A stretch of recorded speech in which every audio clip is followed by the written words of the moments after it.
Roger not only runs a successful egg farm, but also leases a portion of his farm to Jono Rawlinson.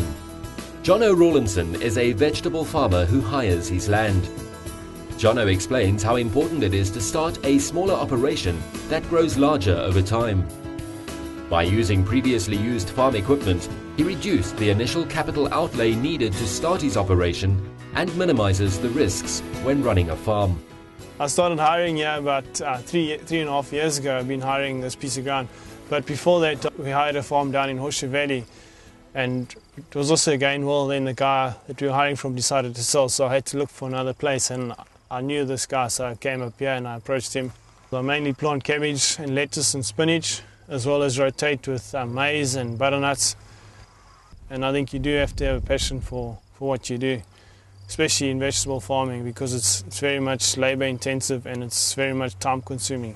For me, starting out on my own, I had to look at second-hand equipment, which hasn't been a huge disadvantage because I've made things work. I've made the best of what I've got.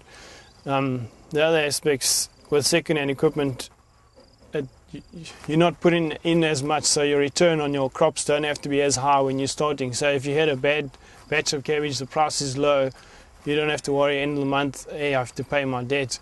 Whereas if you buy an older tractor, you know the thing's paid for, so your stability on your income is almost secured. I've got access to the chicken litter that is used, or that is produced from the chickens that they use for laying eggs, and that has a huge impact on my fertilizer costs inputs. Land security is very important for me because I plow the land and I use the ground for my income and my living. So it's very important that I have a good relationship with the guy that I hire from. For me to go and buy a piece of ground is very difficult because of the costly one aspect, and the other side is to develop that property would take a lot of money, capital input, which will take a lot of time to get your returns back.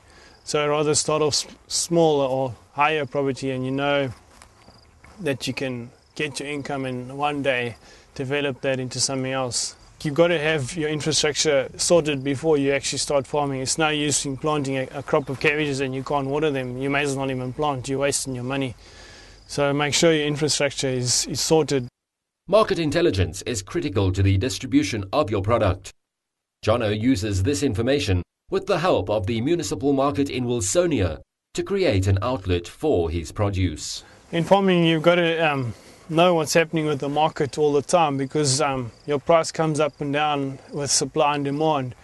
So it's important that you keep in good contact with your market agent as well. So for me, for instance, with cabbage, if there's a huge demand and I do have cabbage, instead of my normal supply of cabbage, I try and put more on the market because there's a demand for it.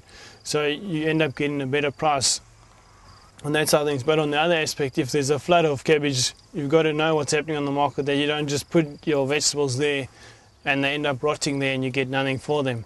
The market opens a lot of doors for me because it's not just say one shop with being the market. Anyone, most of the public or all the public is open to go and buy at the market.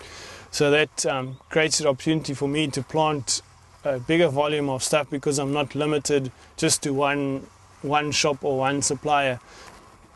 Another important thing is the quality of the vegetables. That is a huge aspect. No use taking vegetables that are not good quality and expect the best prices. That's just not, it doesn't work like that.